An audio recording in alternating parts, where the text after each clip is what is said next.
summer, and go figure, we have yet to hit 75 degrees or see much sun. Maybe one day we will see the sunshine, but in our desperate quest to look like we do, there's a serious lesson to be learned about tanning indoors. Here with me today are Dr. Alison Young from Virginia Mason and her patient, 26-year-old Nicole Diotte, who just a year ago learned she had 3 spots of melanoma and has since had 42 different operations to remove these skin lesions. You must have been shocked when you got that diagnosis. Yes, very shocked. And scared, I would imagine, as well. Yeah, that came later.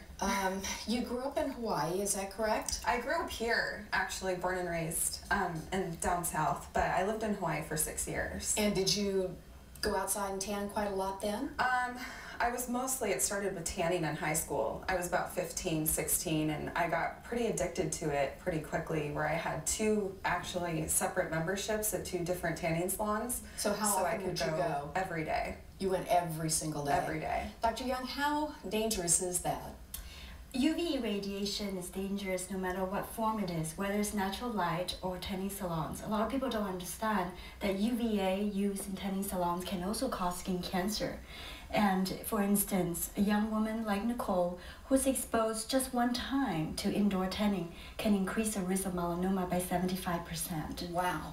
When you realized that and then thought about, I've gone to do this every single day for such a long time, what went through your mind?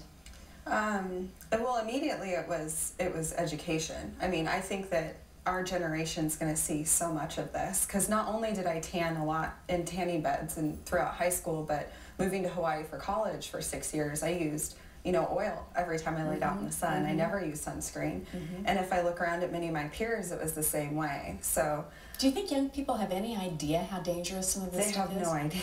And what do you think made you addicted to this? Why was it such a fascinating thing to do?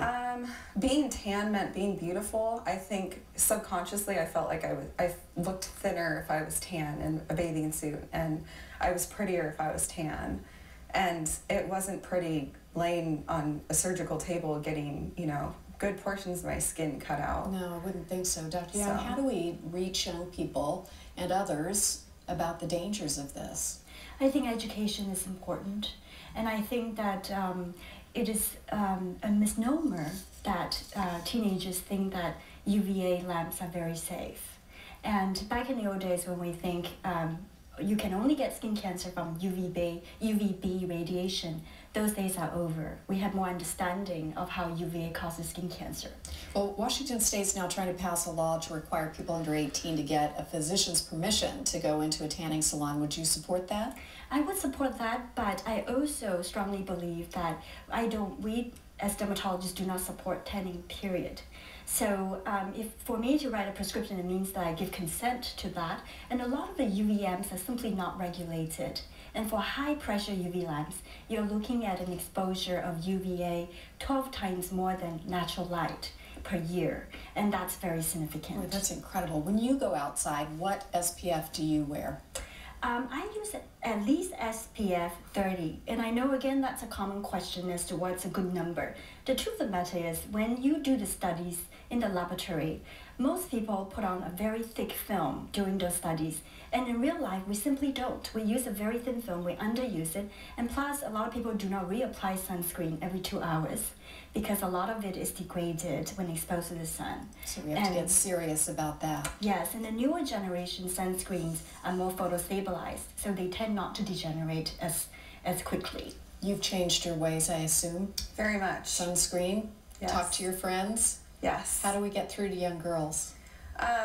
Hopefully talking to schools. There really needs to be an educational base in the schools now, because this is a generational thing too. I agree with you. I agree with you. Thank you very much. Just being here and sharing what's happened with you, I think, makes a big difference, because people learn more from their peers oftentimes than from the rest of us. So thank you. The National Cancer Institute reports that in 2010 there will be nearly 70,000 new cases of melanoma in the U.S.